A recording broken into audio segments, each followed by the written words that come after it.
Pig-like dinosaurs, called entelodonts, roamed the Earth approximately 16.3 million years ago. When I saw the sticky note tucked in my stepdad's desk drawer, I felt a prickle of excitement. The note read, Pig Veterinary Clinic. I'd found dozens of yellow sticky notes all over Mr. Pine's house since Mom and I had moved in. Some of his notes were reminders like, change the furnace filter, or pick up laundry from the dry cleaners. Others were more random. The name of a series he wanted to watch on Netflix, or the date of an upcoming meteor shower. However, not one of the other notes had been anywhere near as intriguing as this one. My stepdad's sticky note obsession seemed slightly out of character considering he was such a neat freak. But Mom said organization wasn't the point of all his notes.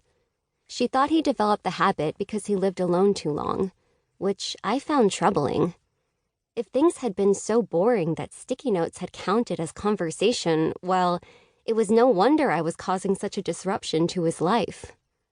Mom thought it might help us get used to each other if I called him Nathan or Dad, but since I couldn't see me or my stepdad ever feeling comfortable with that, it stuck with Mr. Pine. Did you find one? Mom's voice rang from down the hall, and I sprang back. It felt like I had been caught in the act, but I hadn't been snooping. Mom had sent me rummaging through my stepdad's desk in search of a red pen.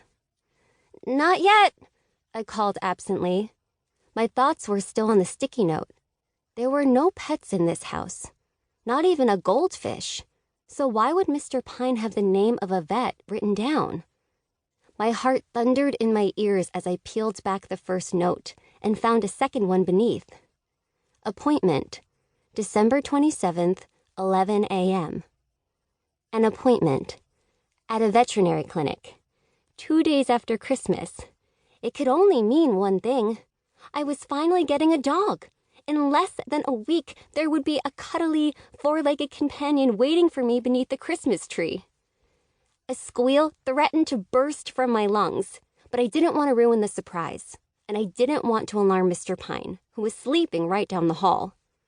I managed to swallow it back, but something like a whimper escaped my lips. This was going to be the most spectacular, most amazing, most extraordinary Christmas ever. Not only was there snow in the forecast, for the first time in my life, Mom and I were living in a house instead of an apartment, which meant we had a yard, a big, canine-friendly yard. Mom's standard excuse for why we couldn't have a dog had been erased when she got married 2 months ago and we moved in with Mr. Pine. Unlike our cramped apartment, his larger home had a fence all the way around the property. Grace? Mom's footsteps sounded on the hardwood right outside the office. I flipped the sticky notepad over and slid it back inside the drawer barely a second before Mom peeked her head around the corner and said, Grace? Again. I flashed her an unnatural smile. Mom sized me up. She was dressed for work in a smart pantsuit and was holding a stack of holiday cards for all my teachers. She wanted the cards to have a festive feel, hence the need for a red pen. Are you feeling all right? She stepped closer and placed a hand on my forehead. Her touch was warm and smooth. It quieted the bubbles fizzling inside me, and I felt my smile relax into something more normal. I'm fine, I said. Just anxious for winter break, that's all. Mom nodded, clearly relieved. She glanced down at the open drawer and fished out a blue ballpoint pen before ramming the drawer shut. This'll have to do. Then she quickly scribbled names on all the cards before handing me the stack. You better get going, you'll miss the bus.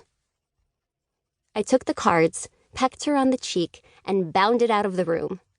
Hopefully, she attributed the extra spring in my step to the fact that I was mere hours away from the freedom that came with winter break, and didn't suspect that I'd uncovered the best Christmas surprise of my life.